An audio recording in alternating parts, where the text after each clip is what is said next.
On this episode, we discuss Suicide Squad Kill the Justice League. Rocksteady's latest entry in their Arkham series is out for fans that got the deluxe edition. But has this turned the tide on the conversation around the game? No. Mike and I have a spoiler discussion about why Rocksteady has tanked their own franchise for a game whose best reviews call it not as bad as I thought. Listen in and bada boom. So, Suicide Squad Kill the Justice League is finally out. And it's out for the people that have spent $100 on it. And they've done the really hard work of playing this game. So, a lot of people don't. It's finally out after years since Rocksteady's last game, Batman Arkham Knight. And it is not going as well as that game went. And that game had a mixed reception. So, which tells you a lot about Suicide Squad Kill the Justice League. But what did you think, Mike, of the things you've seen? I've gotten to play the alpha, and it seems like based on people's reaction, not much has changed since that alpha. I think what's going to happen now is that publishers are going to rethink the early access model, the 3 days early, because I saw a little thing on Reddit where the searches for Suicide Squad Kill the Justice League refund have spiked like 760% since the early access thing started. So I think going forward, they're not really going to do that anymore because it's really hurting them more than it is helping them. But in terms of the game itself, we did a little breakdown of the trailer, the gameplay trailer that came out, a month or two ago. And we kind of knew going into it that the game wasn't really what we wanted it to be for a lot of people. A lot of people were expecting something along the lines of what Rocksteady has done previously. And when we saw what they were going to do with this one, a lot of people weren't very happy with it. But we thought, well, let's give it a chance. Let's wait for the game to come out. Let's see what happens. And they disappointed. Let's just to put it mildly, they disappointed. I don't think there's basically a single thing I liked about the game. And, let's start with the start. Like the fact that the game just starts, it just puts you in the middle of your walking around as Harley Quinn in the middle of like this devastated landscape. There's no traditional game intro. And it's very unfortunate because the intro to all the previous Arkham games have been very good, especially Arkham City. When Bruce Wayne gets arrested, he's brought in, you're introduced into this towering complex, and you see all these other villains, there's these little cameos, and it's just really well done. And here they just drop you in the middle of the game into this like weird tutorial section. And then after that section, the actual game has like a proper intro. So right off the bat, it's kind of like a negative impression. Like I wasn't really feeling it. And then the game starts proper and you realize that, oh no, this is just going to be bad all the way through. The first thing I really noticed is the just like headache inducing visual noise. Like basically anytime there's a fight, there's just alpha effects everywhere. And it's just like, there's so much color but like, no, you can't even tell what's going on half the time because there's just so much going on. It's very difficult to stay focused. It And looks the like cluttered, the people who made the Suicide Squad trailers for the movie, the first movie, yes. made this game with the amount of color and stuff like it. And I honestly don't know where that comes from because if you've read the John Ostrander books, which are really sort of what made the Suicide Squad sort of endure this long and be sort of this popular thing that would eventually turn into movies and games and stuff like that. I don't know where that comes from. And every time they've done that particular version, whether it be, Jared Leto, David Ayer, Suicide Squad, or in case this game, it fails. So I don't know why they keep going back to that well when it comes to the Suicide Squad. Stop trying to make the Suicide Squad Guardians of the Galaxy. It's not going to happen. Right. But continue. My bad. No, you're absolutely right, and it's just like it can be described as like an assault on the senses. And you mentioned Guardians of the Galaxy. One of the other things that I immediately noticed was just how bad the dialogue is between the not just the characters but just everyone in general. In a game like this, with a crew like this, with a team like this, the banter needs to be top notch. And I'm not the biggest fan of the Guardians of the Galaxy movies, but you can actually feel like a connection with the characters, even though they don't really like each other in that first movie. You can tell that they have like a rapport, they have chemistry, and there's none of that in this game. I think the closest the two characters I felt like that they actually had kind of a relationship going was between Harley and King Shark. But King Shark's just kind of like a lovable idiot, just like Drax is in Guardians of the Galaxy. So it's kind of difficult to dislike him. But again, just the chemistry between them is just non-existent, and the dialogue itself is really bad. I mean, the way I would describe it would be painfully unfunny at worst, and getting a dry chuckle out of me at best. Like I think I went, huh, maybe once or twice throughout the whole game. So very bad, especially in a setup like this where you have this ragtag group that should just be shooting out funny one-liners, every couple of seconds. It just fell completely flat for me. And what's weird, kind of going into that, I know a lot of people, and listen, the Rocksteady Arkham games, Batman games are great, but when we talk about sort of Rocksteady understanding DC characters, the reality is like Paul Dini and a lot of the consultants that were on those games understood DC characters. Because Exactly. if you see sort of like what has happened since, it is clear they have no idea how to handle these things. In particular, like I may have had this conversation. I don't know if it's with you or Troy, but you know, the Suicide Squad works best when they're on covert missions that need to be basically like, hey, we can't, no one can know it was you and stuff like that. A mission like this is for the Justice League. A mission like, what was, and that's the problem again with this first Suicide Squad movie when, Amanda Waller puts that team together. You're like, um, there's definitely heroes that would like answer this call versus putting together this ragtag group where it's like, hey, I know you guys are convicts, but you guys are the ones that could really do this. And I think that's kind of like the fatal flaw in the whole thing. Someone made a really good comment, like it would probably make more sense if instead of the Justice League, it was the crime syndicate from Earth 3, that alternate version of the Justice League that are actually evil. Because then it would kind of make sense, sort of the directions they go in the story. And, spoiler alert, we'll go into some things that they do with certain members of the Justice League. But yeah, I think the Suicide Squad conceptually does not work when they're saving the world.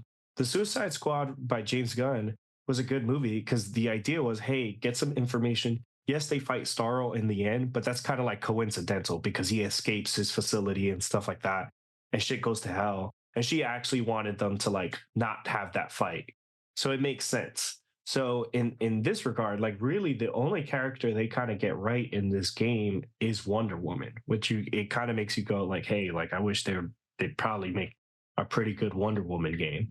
But yeah, the game just all like narrative choices, gameplay choices, it just makes no sense. And altogether, a game's bad when the best thing that people can say about it is it's not as bad as I thought it'd be. Yeah, I totally agree with the game. The concept with the characters themselves, it's kind of a non-starter, and you can really tell that because all the nonsensical actions on the part of the villains throughout the entire story. It's like, why doesn't Batman just immediately kill them in that museum? Like he manages to knock them all out, but then he doesn't kill them. Why didn't Flash just instantly snap their necks when he starts fighting them? Like he can move at like the speed of like, he could kill them all instantly without them even noticing. And the thing At the is, end, they do yeah, these things. They do these things in the game to every other character. yeah, yeah, So the yeah. Flash literally, which is an awesome moment in the game, and the Yeah, one he bright pulls his spot in heart the out. beginning, he pulls Lex Luthor's heart out really quickly, something you don't expect. But you're also like, wait, why didn't you pull every single one of their hearts out Exactly, exactly. in And that that just moment? yeah. So it just goes to show you how this is like this concept of the Squad doing this is just grafted onto the game. Like it doesn't make any sense other than from like a marketing perspective. And it's very unfortunate because, like you mentioned, there is a potential here for a decent concept by bringing in some other characters. I was even thinking they could do something like actually having just flip the concept itself, have like the Justice League kill the Suicide Squad, but like a Mm. superpowered Suicide Squad that's been like corrupted by Brainiac, and they're like super powerful now. But the power matchup would make sense in that particular case. In this case, it doesn't, and it also leads into the one of the huge problems with the game for me is the extremely underwhelming boss fights. because there's nothing epic about them because the abilities of the squad are so limited. So we thought in the lead up that this would be like that the boss fights would be like the saving grace of the game, but in reality they're incredibly basic. Yeah, you just shoot the bosses a lot with just like everything else in the game. Everything's just a bullet sponge. There's no like cool mechanics in the boss fight. There's like I mean they have phases, but it's really just you lower their health bar and then they have like one new attack or something. There's no real thing that challenges the player. And overall the fights are really easy. I mean, you can And they're I've all bullet sponges. It's yeah. like, if you guys play the game or look it up, it just looks like, the Division with a new skin. It's just like, hey, yeah, I don't get, like, part of what makes superhero games in general, like the Arkham or the Spider-Man games, great, is that it fulfills the power of fantasy. I do, outside of Deadshot, all those other characters, I don't feel like I'm playing like a Captain Boomerang or a King Shark or a Mhm. Harley. Yeah. Look, I'm just going to go ahead and say it that the game is brain dead in terms of the mechanics, just in general, not just in the boss fights themselves, but just like in the combat. You're just shooting things, and there's no real reason to use any of like the counter shots or anything like that because you can just move around so quickly that the enemies can't really hit you anyway. So there's no real reason to use any of the mechanics they throw in there to try to give it some depth. And I think we should have seen this coming because other than the Mr. Freeze boss fight in Arkham City, the boss fights from Rocksteady have kind of been kind of shitty just all around. Like I remember they were really bad in Arkham Asylum. Then they did them a little better in Arkham City. But then in Arkham Knight, you had that terrible boss fight against Deathstroke in the tank. So they haven't really been good at boss fights. They've been very good with melee combat, and the combat in the Arkham City and Arkham Knight is probably like the best third-person melee combat we've ever seen in an action game. So it's just very disappointing to go from that incredibly high standard they set to what we have here, which is just incredibly just dull combat. What did you think of it? All those things, I again, like, the best thing I can say is that it wasn't as bad as I thought it would be. In a vacuum, maybe this is fine, but when you have a game that was in development for 9 years from a studio of the caliber of Rocksteady, you kind of have these high expectations, and it is sad that, like, hey, basically the founders left because of this game. I mean, they left in a right way, but you've seen they've started their own studio and probably going to pursue other games and stuff like that. So in a lot of ways, Warner Brothers Interactive has not just ruined this franchise, but has ruined potential for any future return to form for the studio.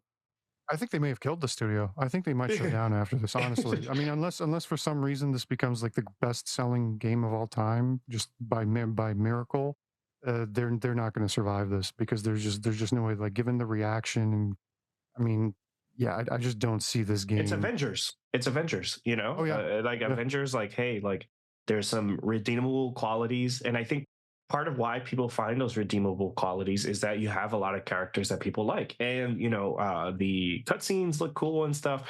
But, even from a writing perspective, there are like things that they could have done to like make it more interesting and stuff like that. Like the dynamic between Deadshot and Green Lantern, I thought they would go really deep into that and say, like, hey, yeah, yeah. maybe they, they serve together and stuff like that. That's why there's like this genuine like dislike for each other. And no, Nope, and they sort do of nothing with it. they do nothing with it. And it almost feels like, yes, it's a live service, but like the dialogue almost doesn't feel like it's connected to the characters at all. Almost like it was like fill-in, you know what I mean? Like they were putting it and they're like, hey, like, this character might be this person or that person. We haven't decided yet. It's probably due to all of the changes that they had to go through in development. I mean, the game was basically rebooted a bunch of times, so that could be a side effect of that. Yeah, in terms of like what I think, going back into the spoiler territory and stuff like that, and them killing the franchise, like they kill Arkham Batman, which is kind of like insane when you think about it. That had leaked, and the game. I know the game is called Kill the Justice League, but like the fact that no one had the self awareness in the studio. Yes, Warner Brothers Interactive probably pressured them to do a live service, but I doubt they said, "Hey, kill Batman." to Yeah, I kill the actually had an bat. idea. I actually had an idea about that because Mhm. one of the actual interesting characters, a character that I liked in the game was actually Lex Luthor. I feel like he's kind Mhm. of the star of the show. He steals the show, really. Yeah, I feel that role should have been Bruce Wayne. Bruce Wayne should have, since he's no longer Batman after Arkham Knight, he should have just like stayed not being Batman. And he hesitantly like helps the squad, take yeah, out his former teammates, and the new Batman should have been Dick Grayson. Like the new current Batman in the yeah, game should have been Dick Grayson. Should have been the one that gets taken over by Brainiac, yeah. and then Bruce dons the cowl one last time and dies trying to save the Earth. That would have been a great standoff. Instead, we got a dumpster fire. And you get shot in the face. You're like, okay, like that, and it's pretty like cruel and stuff like that. And I It's mean, they anticlimactic, just like yeah, it's a everything else. yeah. It just seems like it just happens, and I think that's the idea of like the live service game, because even at the end when you bring Brainiac, it's like, hey, there's 13 more Brainiacs. Oh my There's more of god, a dude! crime. Listen, And first there's of a all, the multiverse. fact. It doesn't end. So like it's basically like, hey, like, there's a live service. Enjoy. If you really want to see the real ending, continue. So there might be a part where they get to the end of the multiverse and they reset it and stuff like that, and Batman's alive and all that. But will the studio survive to ever see that endpoint? I don't know. Yeah, it's funny you mentioned that final boss fight against Brainiac. That the ending is really kind of the nail in the coffin for me because first of all, there's mandatory grinding to reach the final boss. Like after you get to like they tell you, oh, you can get to the final boss, but first go do a bunch of side missions so you can get this material in order to go fight Brainiac. It's like, okay, that's annoying. And then when you finally fight Brainiac, they just recycle the Flash fight. He doesn't even have a unique boss fight. They just recycle a fight that already happened in the game. That's where it goes from just being bad to being insultingly bad, you know? And you can see why they didn't send that IGN editor another review copy. It's like, well, he didn't like that Flash fight. He's really not gonna like the Brainiac one. Yeah, it's just it's frustrating. It's a lot of like weird choices. And again, we can talk about corporate greed all we want, and WB pressuring them to do a live service game. Completely understandable. But I don't know if there was a corporate mandate to kill Batman. And I think, not that like these studios talk amongst each other, but the fact that like our sister studio is doing a Batman live service game and they also kill Batman. Maybe, maybe we talk amongst each other to be like, hey, like, just so you know, we're kind of doing this. Can you not? Or like, all right, like maybe we do that. And I think you had a really great idea, because if you put Batman in that role, I think the idea of the Suicide Squad being able to defeat the Justice League, kind of, there's more credence to that, because you're like, oh, he's always prepared. Exactly, So exactly. you're like, hey, like if he's the one behind them and stuff like that, like, and then they also have Wonder Woman, then it kind of gives a story a little bit. But again, that's just a story. That does not take away from the fact that the gameplay is really like, it's chaotic and it's repetitive, and there's some cool like redeemable Um, qualities where you're like, hey, like this is Rocksteady, and they're able to make some things like work, but it's also like, hey, like there's too much on the screen. I this is a poor man's Sunset Overdrive. I just don't know what's going on. So again, and also like in the alpha, you're like, okay, like maybe there's some cool elements. Rick Flag shows up, so you're like, well, like maybe there's some like really cool Easter eggs that could make this better. But it's just more of the same, and you just get frustrating, and it's a grind. I agree 100%. And, I feel like we're just piling on here. So we'll just Mhm. go into our final thoughts. In terms of recommendations, I honestly wouldn't recommend this game to anyone because as much grief as this game has gotten for being a live service, it's not bad specifically because it's a live service. There are plenty of good live service games out there. Warframe comes to mind. If you're into live service games, there's no real reason to play this because it's not a very good live service game either. It's not a good single player game. It doesn't have a good story. The gameplay sucks. There's absolutely no reason to play this game. And if you just want to go into it for like the morbid curiosity of experiencing the story, just do what I did and watch a let's play on YouTube. It's only about 8 hours. You'll get the story itch scratched, and that's it. Again, my recommendation goes out to absolutely no one. What about you? What's your recommendation? Same, unless you're a DC fan that wants to see these things. But again, there's like a YouTube channel called Arkham Videos that's been going strong for years because even Arkham Knight, plays really well in clips. So if you're the type of person that enjoys like clips, the gameplay itself, it's tough, and again, as much grief as that IGN editor got for their thoughts, like they weren't far off in terms of like what this game is. And it's kind of weird that the studio, this would be like Sony Santa Monica deciding like, hey, let's turn God of War into a live service. So imagine E3 2018 or whatever, 2016, whatever year that was, where they unveiled God of War for the reboot. You see you see Kratos come out with a P90 and he's like, I'm ready for war, and it's just like this. Not That's what this game is. It sucks. And even if they add sort of that multiversal reset and stuff, it doesn't change the fact that they kind of like sully their own name. And if you really want to play a good Rocksteady game, go to that Arkham trilogy. But yeah, that's my thoughts on it. And with that, bada boom. Bada boom.